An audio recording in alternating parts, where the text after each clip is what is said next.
They killed, give me Isaiah 14 and 21. They did the same thing to my people. So you said that they put millions of my lives. Yes, you said that. Should a murderer go to jail for murder? Absolutely. Should a thief go to jail when he steals? Absolutely. Should a robber pay back the money he robbed? Absolutely. So why shouldn't the white man pay for what he did? That's right. One day you'll see just how it feels. Payback is a dog. It's a dog. Payback is a dog. It's a dog. Payback is a dog. It's a dog. Payback is a dog. It's a dog. I'm in a hell of a hole. Was never expected to grow. Just obstacle sat in the road. That a result of me selling my soul. The story I'm telling is cold, but yet it's what everyone knows. The white man's the devil is known. America was never our home. Only a place of captivity, safe facility, hating, disfigure me. They claim that I'm lazy, be killing me. Maybe the slavery draining my energy. 400 years and counting. The trail of my tears is countless. Main fact that I'm here is astounding, but I can't wait till this shit is surrounded. Ready to tangle my king and the angel, be ready to rap. Crack in the sky, nuclear missiles will make it official. I'm capturing every crack and surviving. Put them all in chains where they need to be. Slavery for me. And let the whole world see the rhythm in the cage and safer in the streets. Put the dog on a leash. Get resolved for the beast. 144, get the ruler show, we could all be at peace. As soon as the trumpets are sound, your kingdom, we busting it down. The only way justice is found, the time for your judgment is now. You'll see just how it feels. Payback is a dog. It's a dog. Payback is a dog. It's a dog. Payback is a dog. It's a dog. Payback is a dog. It's a dog. Look, ain't no remorse in my blood, Slim. It won't be no compromise. Now it's time to feed the worms. Watch his body turn to flies. I clutch iron while you trust the lies. The next Glock I bag gon' be Gen 5. I get it customized. And sending shots off like farewell. Praying payback come back around like a carousel. Still remember YAHANNA's words ringing in my head like bells. Said you in his body, you fit the Lord, fuck the cartel. Triangle choke, apply pressure to the game like I did Vondale. Payback's a bitch in a dress, she a bombshell. Dish served cold, I just hope they make an oxtail. Glock fresh out the box, I swear it got that new car smell. Made myself a target in a world of mad shooters. There was design 5 for our babies to pass through it. And the day of our king's reign, I'll be overzealous. They bought my jealous, I bought brand new parabellums. You'll see just how it feels. Payback is a dog. It's a dog. Payback is a dog. It's a dog. Payback is a dog. It's a dog. Payback is a dog. It's a dog.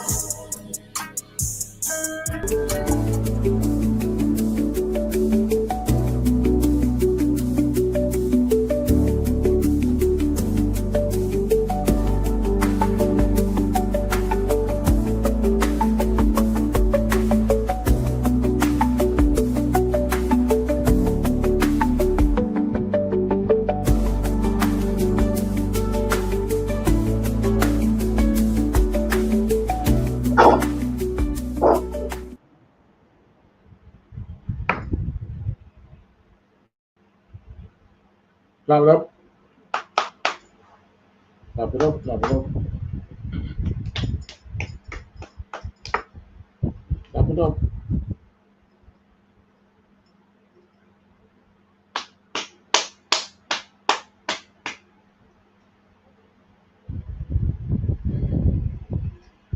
Shalom. Yahweh Shimi Ashai Brakata to the brothers, Yahweh Shama Alat and Bashimi Ashai to the sisters. Welcome to the conflict zone. This week now we're looking at a straight money conflict. Banks. There was a bank named that American opened for blacks in 18 something named Freedman Bank. Man, that's the first hit what people seem to get financially after slavery. And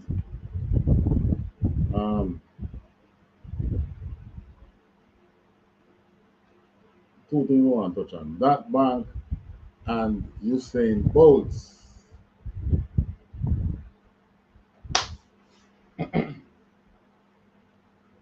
and the Usain Bolt money that was stolen. I come across an article, I come across an article, which telling you that Bolt money didn't even make it to the account, when they take it to the institution. For that level of investment, there is a person-to-person contact that you have with the institution. So just go to the teller and deposit in an account. You get a personal banker. Personal banker would produce fake receipts. So whatever Bolt or him associate would go there to deposit. Generate fake receipt and give it to him. Money didn't even make it to the account. But you find that this is a trend. Or then just just be a face, do that to a black man, but they wouldn't do it to a white man. I mean, Bernie Madoff and others did do that kind of investment, but at least the money didn't make it to the institution. It's just that they find a way to deny the people. But even in the case of this one that we're going to start with, the Freedman Bank, man, you find that this bank, why? This was an institution which was run by whites. There are some politicians involved in it. Maybe that's where it went wrong. Put no politician in them thing there, but 18 something them wouldn't have enough years of experience to know that. Like now you might know. Alright, this that I'm going to start with is the US Department of Treasury.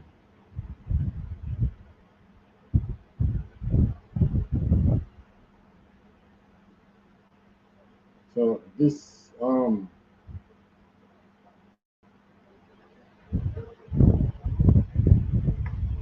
record is from the US Department of Treasury. So this is a government site telling you about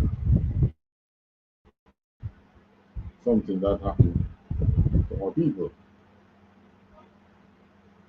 Preface.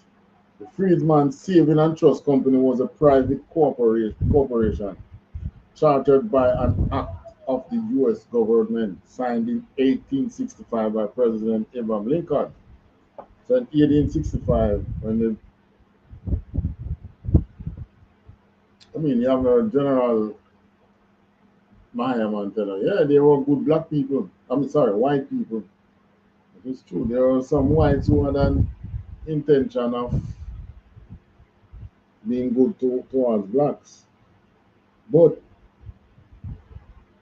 even them have always been psyched or general by the cruel whites. Welcome to our TikTok viewers. know, welcome to the conflict zone. Don't be afraid to, you know, ask questions if you want, if you need to. Yeah. All right. So the Freedman Saving Bank, it's a private corporation, but it was chartered by an act of U.S. government, signed in 1865 by President Abraham Lincoln. It was created to help develop the newly freed African Americans as they endeavored to become financially stable. Originally, the bank was headquartered in New York, but later moved to Washington, D.C. Eventually, there were 37 locations across 17 states. So it opened 1865. This bank even collapsed before World War One. When I hear one lead to the field at this bank, I'm surprised. After a year of research, commencing in 2015, the Cleveland Federal Reserve Bank created and launched a series of panels regarding the Freedman Bank in 2016. All right, so let me tell you now that in 2015, then started some research and thing for this bank. This was done largely to celebrate the sesquicentennial sesquicentennial some another sentimental of the bank's charter year of 1865. Um, Come on, please. So,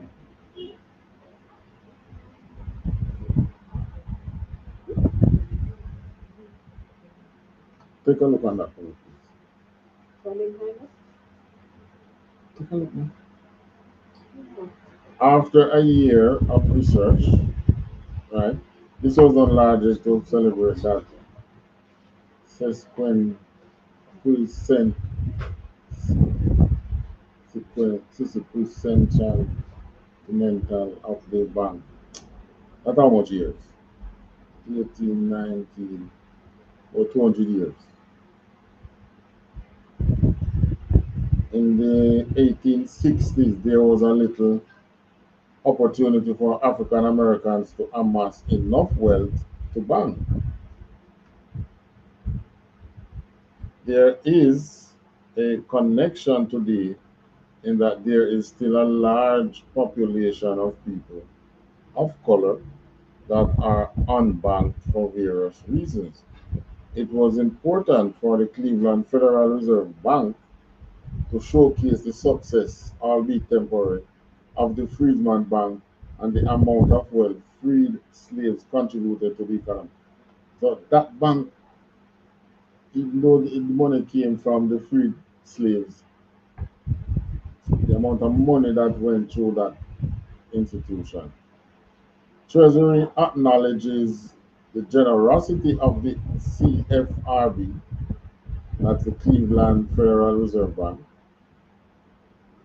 in sharing the online exhibit regarding the Freedman Bank building. In addition, the department acknowledges John O'Brien, a visionary. Let me say, just get to the matter. The end of slavery and the birth of the Freedman Bank. With the passage of the 13th Amendment and the end of the Civil War in 1865, slavery was finally abolished in the United States. Practice had existed. Practice had existed on the American continent for more than 200 years. Right? That is chattel slavery they're talking about, by the way. Almost overnight, nearly 4 million African American men, women, and children were free. With the South in ruins, they faced disorder and danger. Most had no home, no money, no work. Their relatives were scattered all over the country.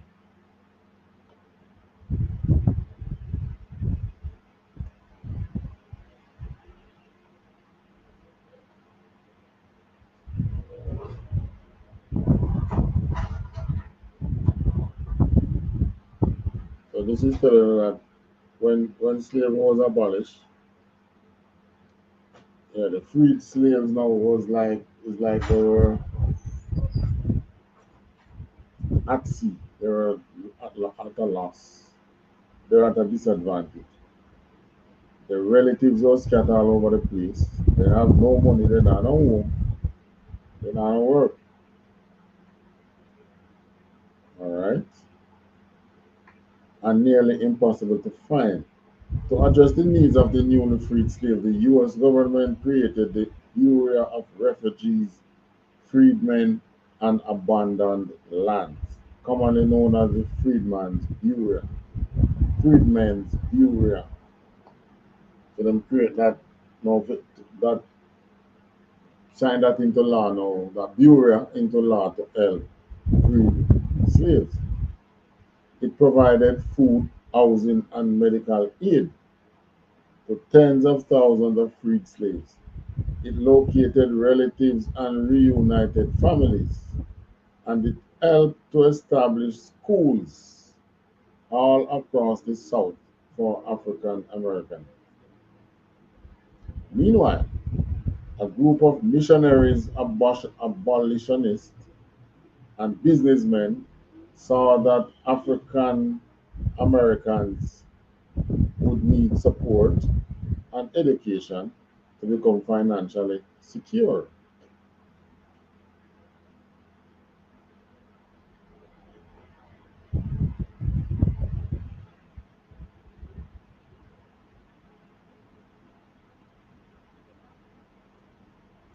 So, as a group of whites recognize that blacks need to be financially secure,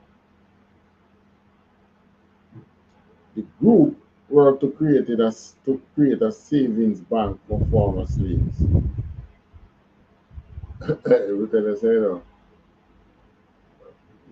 a person smile at you and tell you that that smile is to help you. Don't believe him.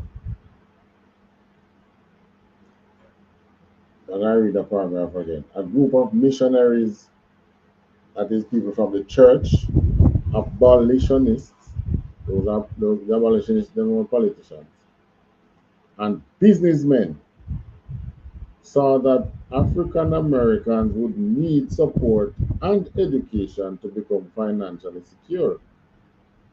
The group worked to create a savings bank for former slaves, African American veterans, and their families. In 1865, they succeeded. The Freedman Savings and Trust Company, often called the Freedman Bank, opened for business. So this is a picture from them. These days they didn't really have camera, so sketch artist was, yeah, sketch artist was the man who get the pictures.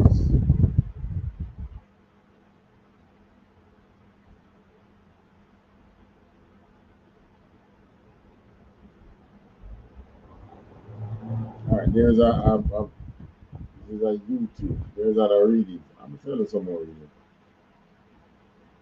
Or should I just play this YouTube video?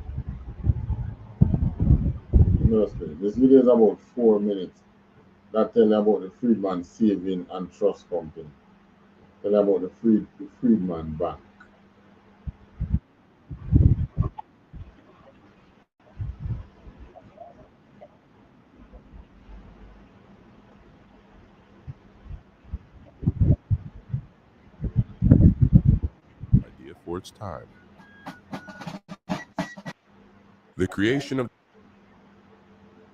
Let me make sure that it is being broadcasted.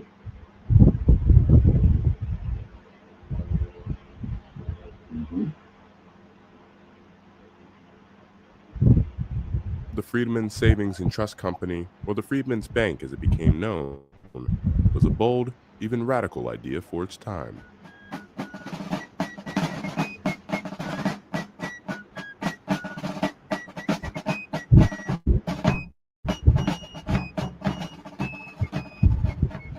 With the end of the Civil War in sight, a group of white Northern abolitionists, philanthropists, and business leaders met in New York in January 1865 to explore the formation of a permanent bank to help African American Civil War soldiers and the African American community. Having wages for the first time in their lives, newly emancipated men and women needed a safe place to deposit their earnings. On February 13, 1865, a bill to incorporate the Freedman Savings and Trust Company was brought before Congress. Just 3 weeks later, President Abraham Lincoln signed the bill into law. The bank was crucial to help create opportunity for African Americans to build assets. It created a sense of protection for their money and welcomed them into the financial mainstream. Freedman's Bank was a symbol of a stronger economic future for emancipated men and women at a key turning point in American history. 37 branch offices in 17 states and the District of Columbia were opened. In 1870, the bank's headquarters moved from New York to Washington, D.C. to the southeast corner of Lafayette Square, across the street from the White House and the Treasury Building. Most bank depositors were primarily low-wage earners, laborers, cooks, janitors, nurses, porters, seamstresses, and soldiers. But African American churches, businesses, schools, and other organizations also put their money in the bank. In addition, depositors included individuals who had been freed long before emancipation, such as physicians from Freedman's Hospital, now Howard University Hospital, professors at Howard University, attorneys, and notables like Frederick Douglass, Captain O.S.B. Wall, and many others. It is estimated that over the 9-year life of the bank, approximately 100,000 individuals and institutions opened accounts with bank deposits totaling more than $57 million. That is equivalent to $115 billion today, based on its... All right, let that sink in. In 1860, between 1865 when the bank was opened and before 1875, $57 million was deposited from blacks across America, which is an equivalent, of $115 billion today. Now think of you having not one person, but even the blacks within America. Well, the amount they have in banks today probably it should equal more than that. But I'm saying if they are even able to maintain that amount in an institution as savings, you know about that. It's a good amount of money. So back then you can just imagine how much that was. 57 million back then was a whole lot of money, right? That amount of money came from blacks who were slaves. In less than 10 years after them starting to save at that bank, they were able to amass that amount. And then tragedy struck. Let me see if they talk about that here. Relative share of gross domestic product. During its first 5 years, Freedman's Bank operated as a well-functioning institution. However, an amendment to the bank's charter led to risky asset investments. This, along with the lack of proper oversight, led to fraud, mismanagement, and abuse. Fraud, mismanagement, and abuse by the whites who was managing black money. Interesting. 1973, the United States experienced the financial panic, and Freedman's Bank was not exempt from its impacts. Lack of confidence by the depositors led to runs on a bank that was already weakened. In 1874, Frederick Douglass was recruited to serve as the bank's president. He believed that the failing bank could be saved and even invested his own money to revive it. But these efforts came too late. Freedman's Bank closed its doors on the 29th of June, 1874. When it failed, depositors lost their savings. About half eventually received some of their money back. Others received nothing. It was a bitter conclusion to such a... Here they put it, they just tell you that about half of the depositors receive back their money. The thing is, you had some whites who were customers in that bank as well. But guess what? Those whites who were customers there, they were the ones who got the big loans, They were the ones who brought down the bank. Can you believe that? Yeah. They were the ones who brought down the first saving of the emancipated slaves embezzled here. Yeah, man. a promising venture. The Freedman's Bank building was sold and demolished in 1899, and in 1919, a new building that became the Treasury Annex was erected on the site. Despite its unfortunate end, the Freedman's Bank embodied the hopes for equality and inclusion in America's economic mainstream. Nothing but them see the economic strength, the monetary strength of the freed slaves then. And some smart ones said, can you imagine if we have 20 years of this? Them take the money put in white businesses and the bank collapse. Politicians were involved in it. Its legacy must be our continued quest for inclusive prosperity for every American.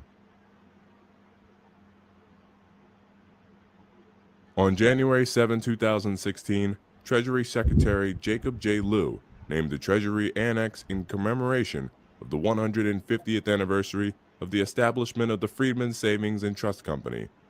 It is now the Freedman's Bank Building. All right, there's another one I want to play.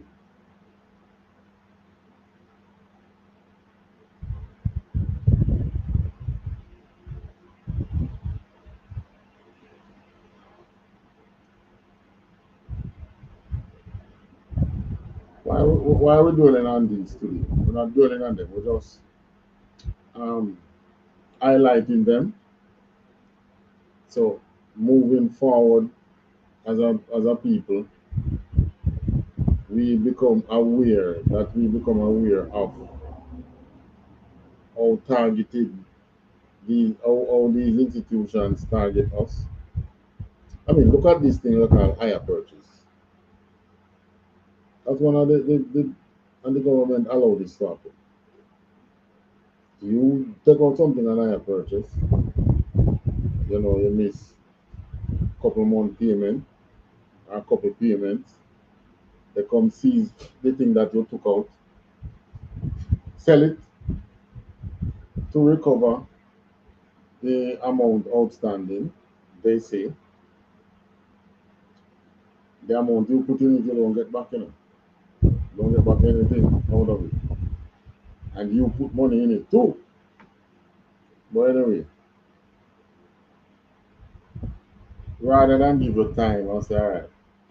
Because they also have the penalty thing, whereas you have to you would what's the word now? You would have to clear the balance. It's not like you run away now. The people them who take the thing and I purchase and then run with, they don't find those people. That's it. Them gone. But the ones who they can't find, they try to seize them, and the government allows it. And these companies that do it, some foreign entity like courts, local entities like the motor vehicle loan companies, them do that. So, I mean, our finances have been targeted as a people from ever since slavery abolished. As a matter of fact, what slavery was about our finance, our taking our labor for nothing.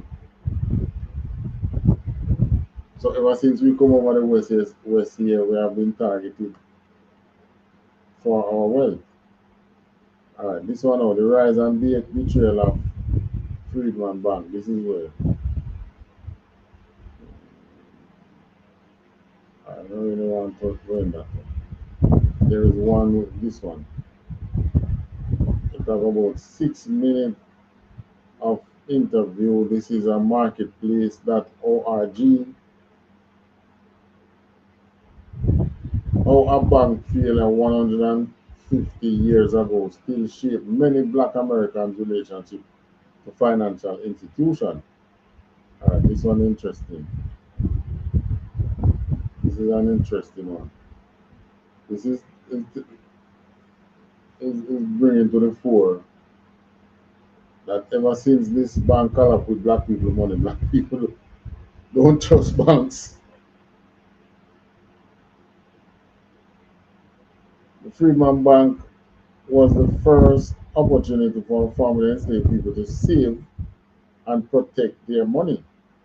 But its failure in less than a decade still haunts black Americans today. All right. It have an audio thing too. This is Marketplace. I'm Kai Rizdal. The latest data from the Federal Reserve, it's from 2022, shows that 13% of black Americans are unbanked. To quote the Fed, that means that neither they nor their spouse or partner had a checking, savings, or money market account. The comparable figure for white Americans, just 3%.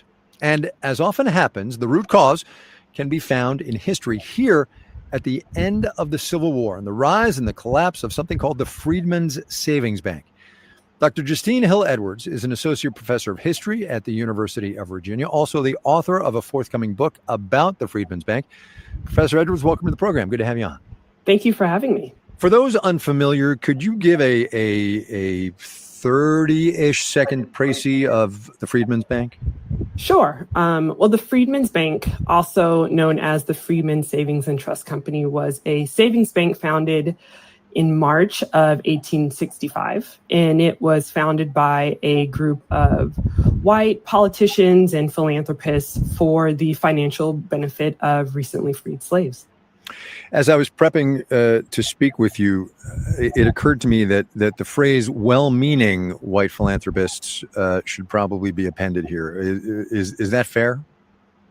That is absolutely true. The basic foundations of the Freedmen's Bank were created by white Northerners who, in some ways, really believed that they could economically help the nation's almost 4 million freed African Americans. And so they conceived of the bank as a vehicle to help them make the really dangerous transition from slavery to freedom, but in terms of their finances and economics.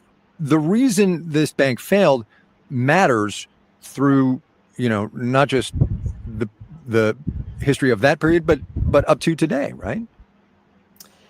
It does. There was a financial crisis in the fall of 1873, and African Americans started to withdraw their money en masse. Frederick Douglass comes in, he becomes the bank's president in March 1874, and he looks at the bank's finances and realizes that the bank is over leveraged. The finance committee had approved of millions of dollars of bank loans that were not going to be repaid. And interestingly enough, the majority of those loans went to the white partners and businessmen who were affiliated with the bank's trustee. Hear that? Many of the millions of loans, $1 million worth of loans went to the white bank, the whites who were affiliated with the bank. So, I mean, this is something, this comes like it worse than slavery. But during slavery, you plant the crop and you wait. There was a 1 year cycle, unless you're doing cash crop. But most of the things there was like a 1 year cycle in working to get the money. But this one now, man, they borrow the bank money and have no intention of paying it back.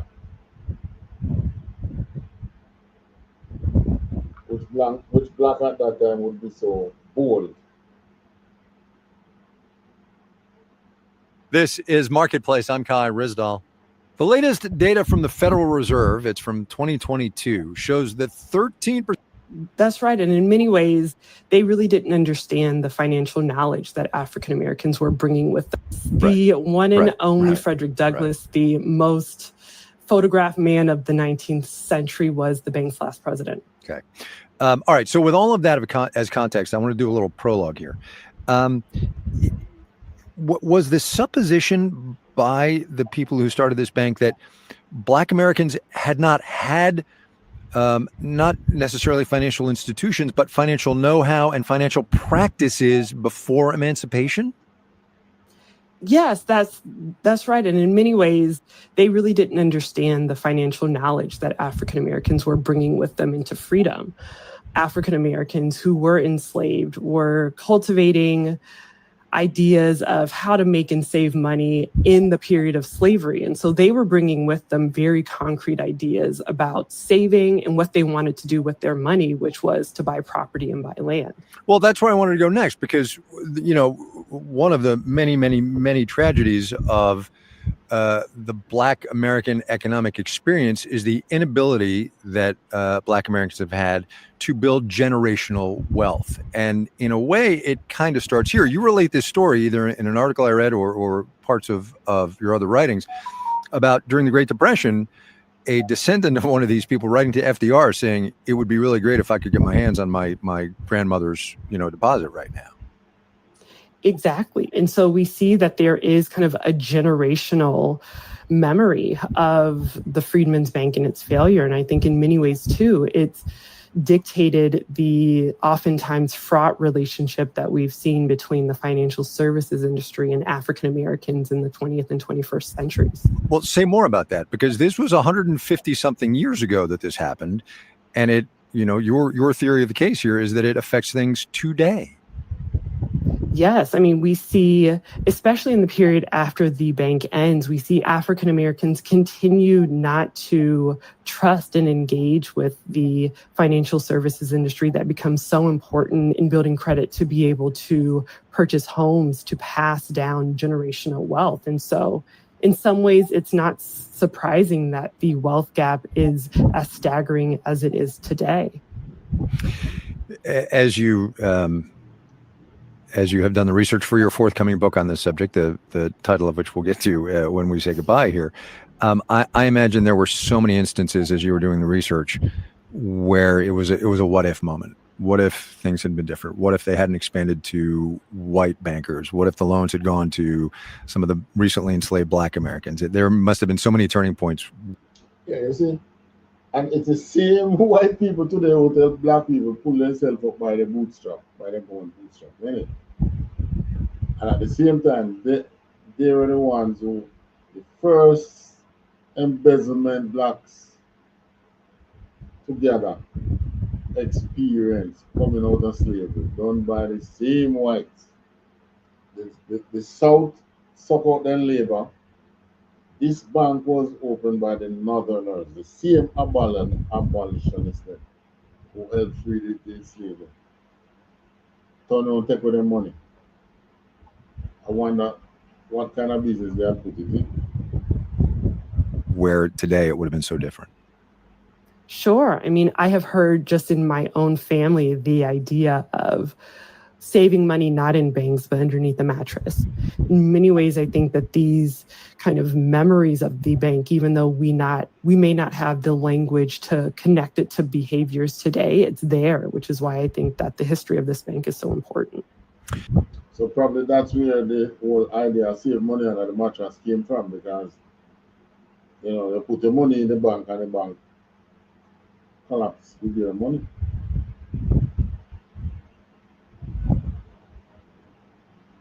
So that's why I tell Judah, the Judite today. It's your money then, you see them foreigners, they see them running out of the country. It's your money thereafter. There is a financial collapse that is looming, what's the proper term? Recession, looming over America for quite a while now. And I believe the only reason why they don't allow it to happen is that, you know, the work of different nations that are involved there. Had it been them and Judah like it was back in the 18th something, they would let it happen. Because who would lose their money? It's the Judites. They would just, the black Americans would just lose their money, ball, do whatever do, and then they'll bill again. So, but they cannot allow, they can't really, they don't know what the other nations will do. When you make the country go down with their monies in the bank and thing, and riot start, man, might be a riot they don't recover from. But yeah, they want, it's Judah they after. Justine Hill Edwards is an associate professor of history at the University of Virginia. She's got a book coming out on the subject at hand today. It's called Savings and Trust, the Rise and Betrayal of the Freedmen's Bank. All right. There's another video. Seeing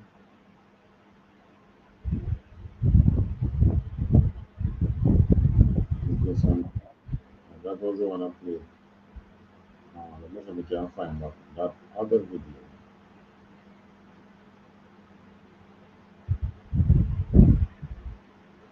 This one was on Facebook.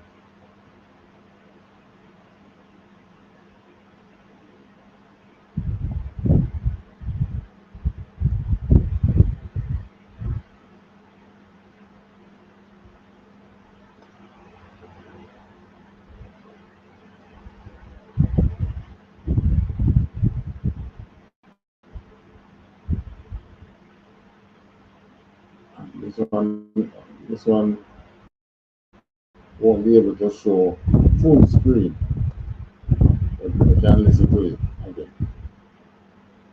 Homes, land, and college. Then one day the bank said, "We don't owe you anything," and set the records on fire. In the 1930s, Delta Freedman's Bank promised security for black depositors. Families deposited everything: savings, life insurance, pensions. But when the bank faced financial trouble, it conveniently claimed, "We lost the ledgers in a fire." Black families who saved for decades got nothing. No refunds, no support, just silence. Years later, investigators found copies of the ledgers in a basement archive, untouched, proving the fire was a lie. That money would have built wealth for generations. Instead, it was erased and hidden. Follow for more hidden stories of how... See how wealth is always the target of, because that's the whole purpose of an economy, you know, is wealth and to build wealth. The whole purpose of slavery is to build, to suck from one set of people to build a next set. And this is what we as a people don't understand. But anyway, I want to touch on some scripture. I want to go into Malachi. Like Malachi first. Let me go Deuteronomy first. Deuteronomy 28, 48 to 51.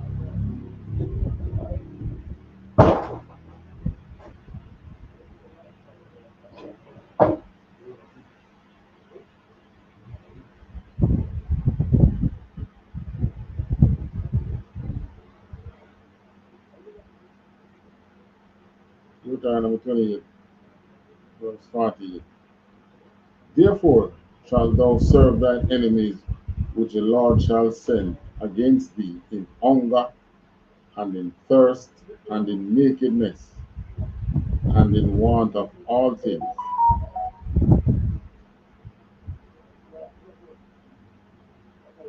And he shall put a yoke of iron upon thy neck until he have destroyed thee, this is telling that the Deuteronomy 28 is telling you about the covenant that we have with the Most High God.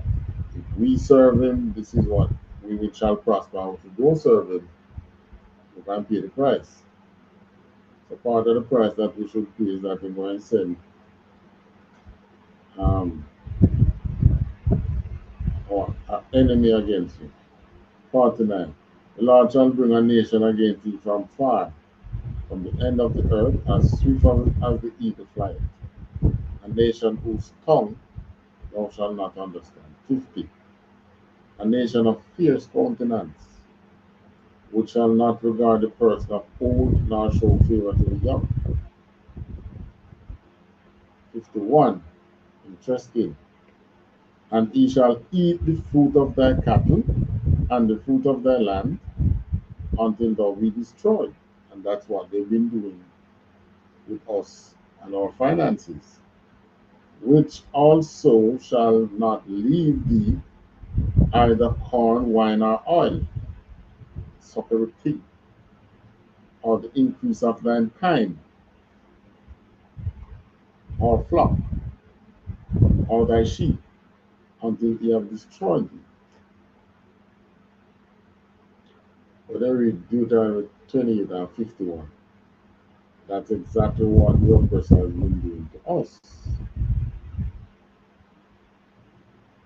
All right, one more scripture.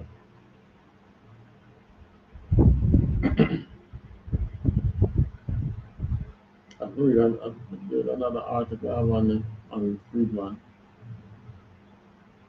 Well, I think that is enough.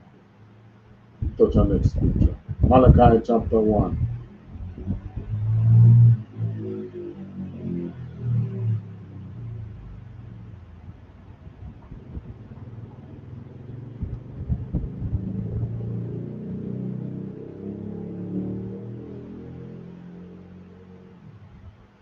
In the book of Malachi,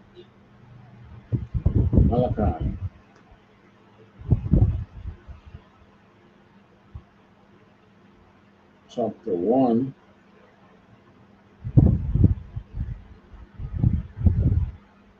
no, Malachi 2.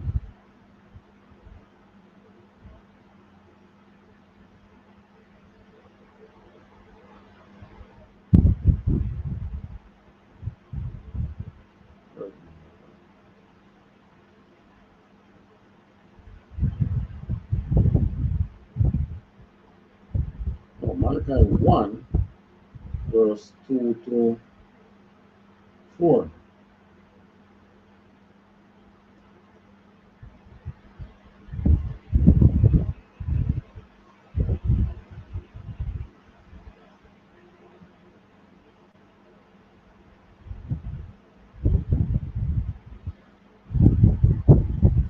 All right, 5. 2 to 5. Malachi 1, 2 to 5.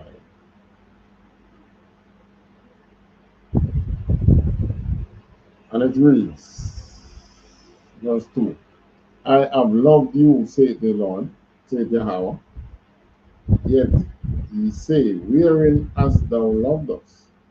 Was not Esau Jacob's brother, saith Yahweh? Yet I love Jacob.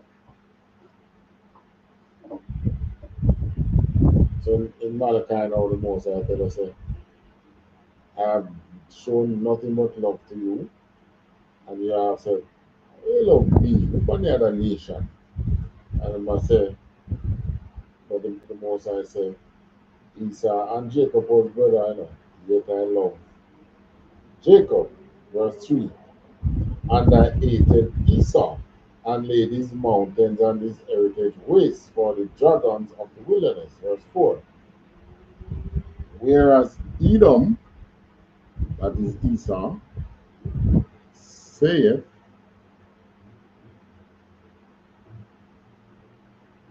we are impoverished, but we will return and build the desolate places. Thus saith Yahweh of hosts, they shall build, but I will throw down, and they shall call them the border of wickedness.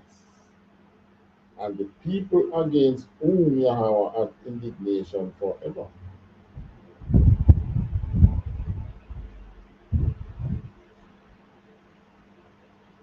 And they shall call them, that is Edom, or the white man, the border of wickedness, and the, the people against whom Yahweh hath indignation forever. Verse 5, and your eyes shall see, and ye shall say, Yahweh will be magnified from the border of Israel. All right, we're going to touch Usain Bolt now, and then read some more scriptures, and then we'll call it that evening. Usain Bolt, man.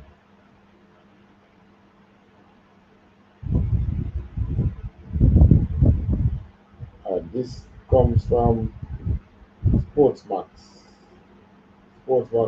TV. They did an article and do a little research on the Bolt incident.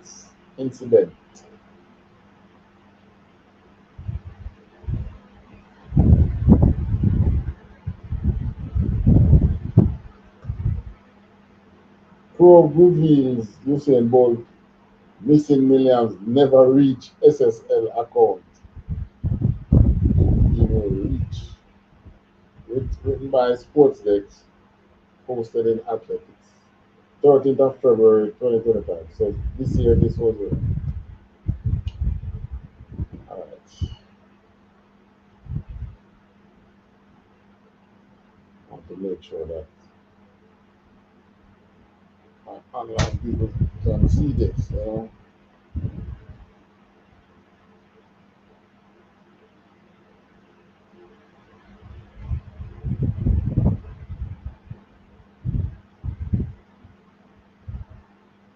Alright, so again. A high-level probe into the missing $12 million investment of Jamaican sprint legend Usain Bolt at Stocks and Securities Limited has revealed that a significant portion of his funds never made it into his account at the brokerage firm.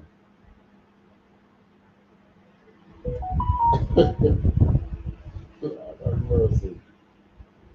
According to a report from Nationwide News Network at NNN, AAA, international forensic investigators,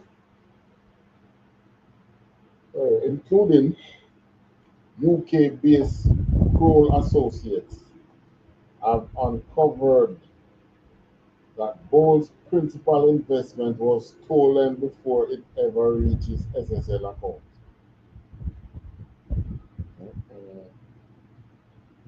The revelation adds a new layer of complexity.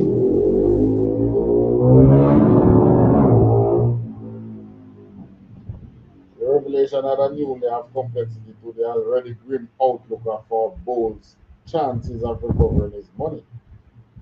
According to AAA, sources indicate that Bolt's management team was deceived with fake invoices and account updates sent by Jean and Panton,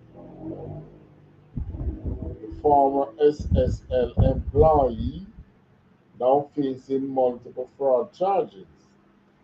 These falsified documents led Bolt's team to believe that his investment had not only been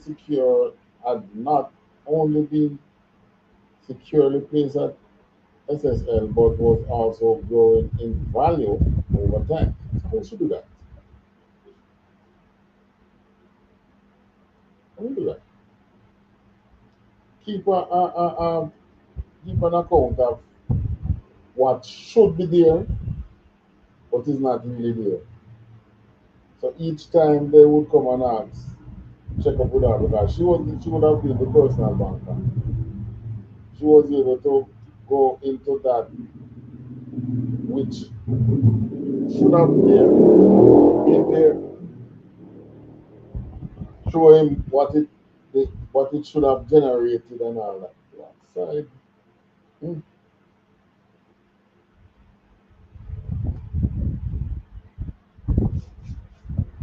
So you see, these things happen to black people for ever so long.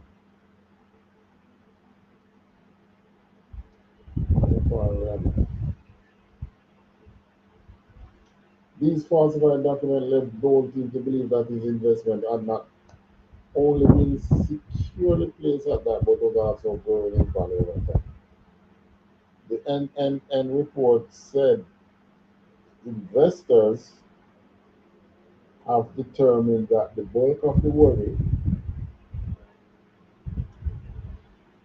sent by Bolt for investment never actually reached an SSL account, Stocks and Securities Limited account, raising serious concerns about the extent of the fraud and the potential for restitution.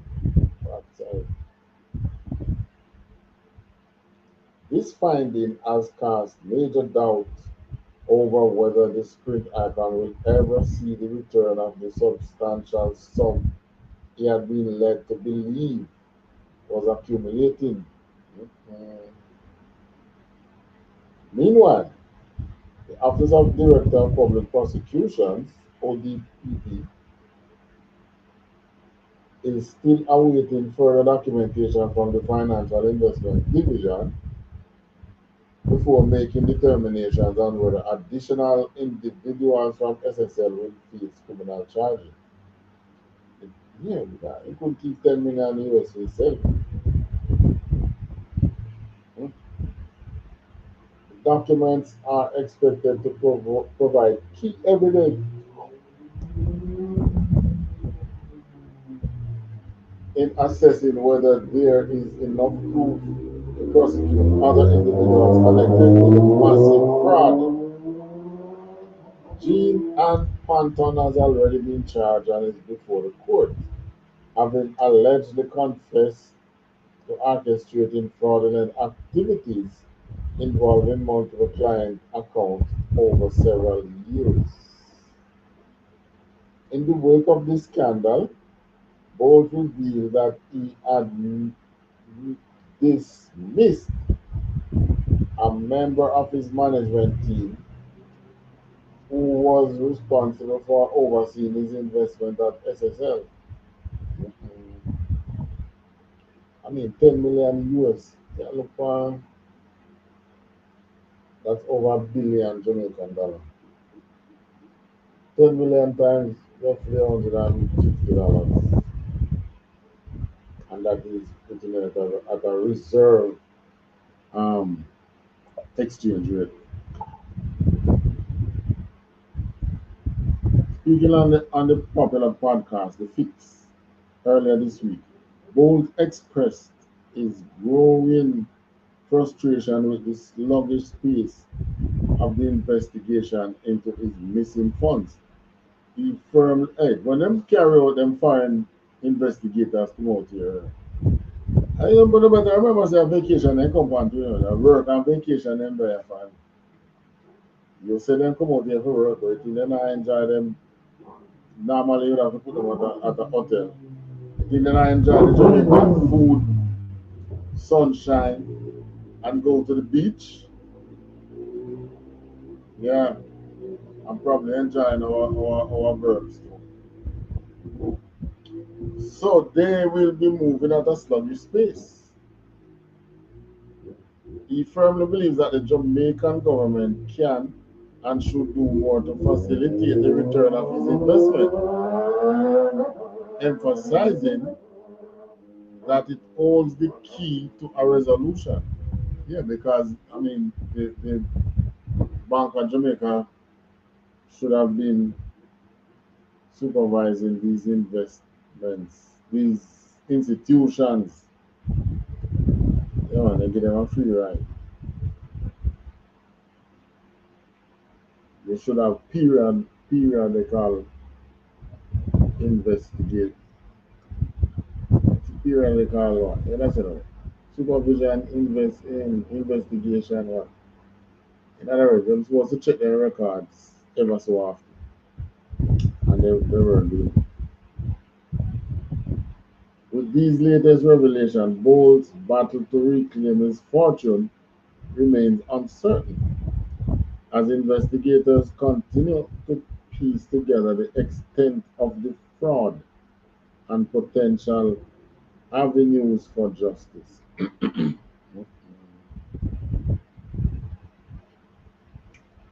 All right, so this is Bolt's story now.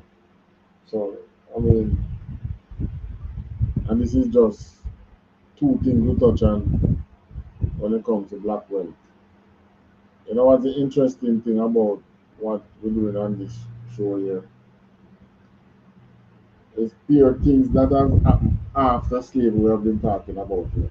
So for all those who love telling black people to forget about slavery, you follow this program and you see all the atrocities that has met us because we trust the white man. In other words, they are the ones in charge of the whole government. We try to get involved in things. There's pushback, there's whatever. But they are the hell. They are the ones who are being racist against you. They are the ones who telling you about pull yourself up by your own bootstrap. When they try that, they are the ones that are in the way stealing your wealth. We're going to touch another scripture going back into Malachi. This time we're going to Malachi 3, reading from 4 to 12.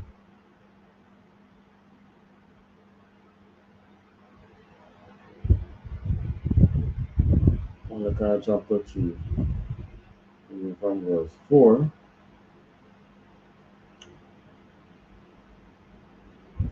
And it says,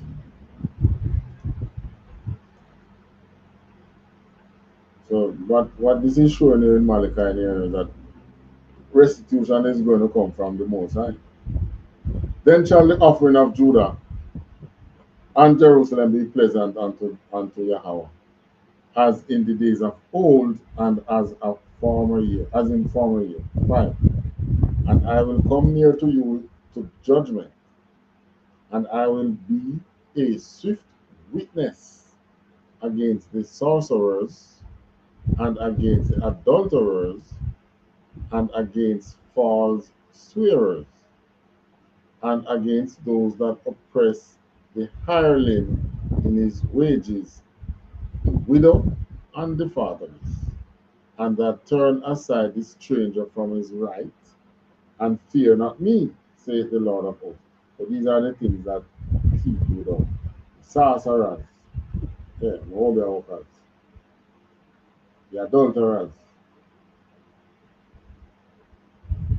yeah, adulterers, you women, you know, are adulterers, you know. Yeah. A man see a woman, you know. Yeah, no man. That's something, no man. There you go. The deal with that, you might get her pregnant. You yourself might have a woman, you know. You know the scripture give we the right to have more than one wife. But that's not the norm. That is not what the women or women out there in the world accept. So let us look at it as how they accept it. The man might have a woman and don't tell them. But the man can't give them a jacket to them. Yeah.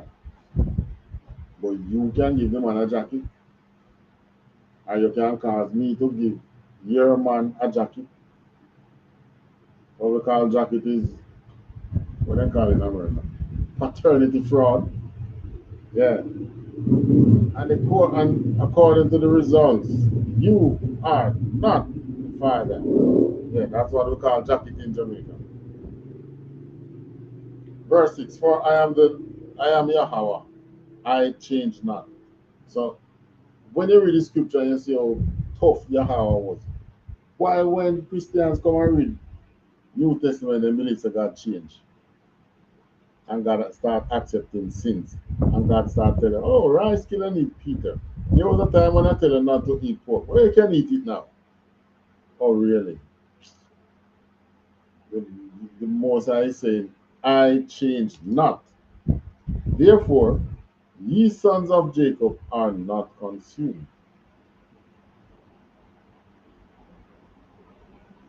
It's just the mercies we have why not consumed all of it. Verse 7. Even from the days of your fathers, ye are gone away from mine ordinances, and have not kept them. Return unto me, and I will return unto you.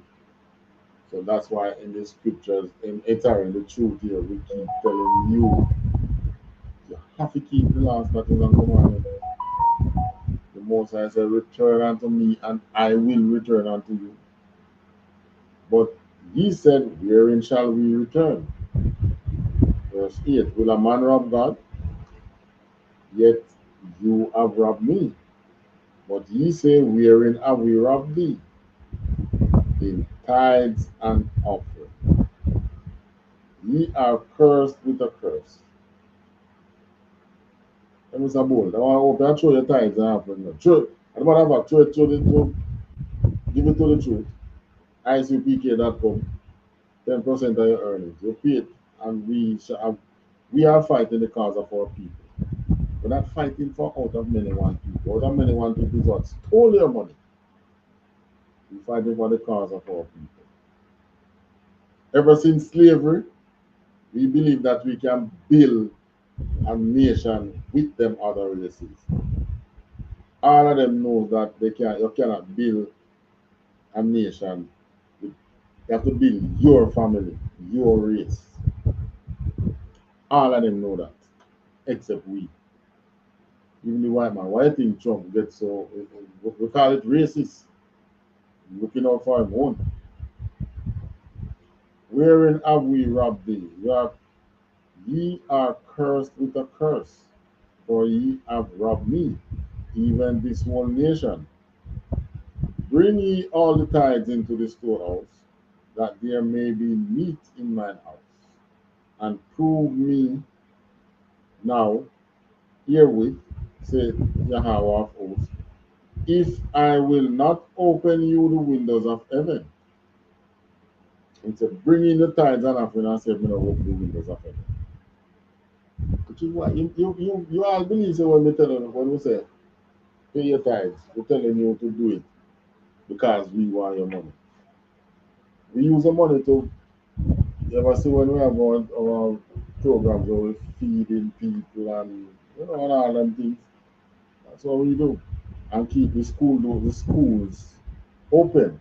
We have to pay rent, pay light, pay water, you have to do this, you have to do that. It takes money. So him say, prove him.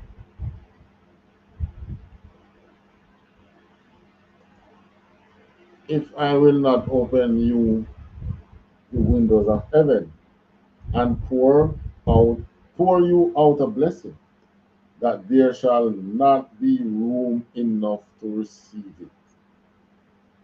11. And I will rebuke the devourer for your sake. So all them who thief your money out of the bank and thief your money, Mr. Bolt, and those who have stolen Judah's money in the past in America, and those who are planning to do it because there is a recession looming and it's going to happen, and those who have stolen people money through the banks in Jamaica too. Moses said he will rebuke the devourer. They are the ones that are devouring us. And he said, for your sake I will run them. And he shall not destroy the fruit of your ground. Neither shall your vine cast her fruit before the time in the field, says the Lord of hosts. Meaning, you ever see when they say your fruit them fuba or them what's that already? premature. Also, so you can't get them and them spoiled. He said that now what? Verse 12. And all nations shall call you blessed, for ye shall be a delightsome land, saith the Lord of hosts. Well, some people, when it comes to, well, it's wherever we live that it's talking to now, because the most High not only going to give us back that land, but he must give us the entire earth. So no matter things they must give you that land, and then other nations can stay anywhere in the world and come attack you. No, I'm going to give the entire earth. Since as they can't be fair with you in giving you everything. Remember that give every nation their part, you know. But they are not fair with you because they have their part, but they want to take yours. So I said, okay. Since that's the way you want it, I'm going to give everything to them. And that's what he will be doing. Alright, so you know, on this topic of stolen black wealth, part of scriptural about these nations do these things. And then the other things that them do it and say, huh, you did not keep the most size law, for example. No. They see it as a way that they can then sit down and them can take away money. You know. Every little opportunity they get to take away your things, they do it. And it's pretty soon our people understand that. And they better know that. Alright? So, on that note now, we're telling our people that, you know, you make this stance, you take a stance, come into the truth, and all these things we just take them shed out for you. All these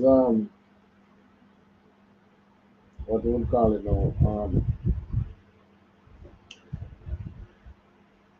Devouring of your wealth. As a matter of fact, your very humanity them get stupid. I mean, look how Donald Trump treating the so-called illegal immigrant. It's an inhumane treatment. It's stripping them of their humanity. That's the whole purpose. Alright? So we're going to tell you again, you know, pay your tithes. Like, subscribe, and share our videos so that we can go out more and reach more of our people and get more people awakened. Alright, so until then, you know, this is the conflict zone, another episode in the conflict zone. Shalom.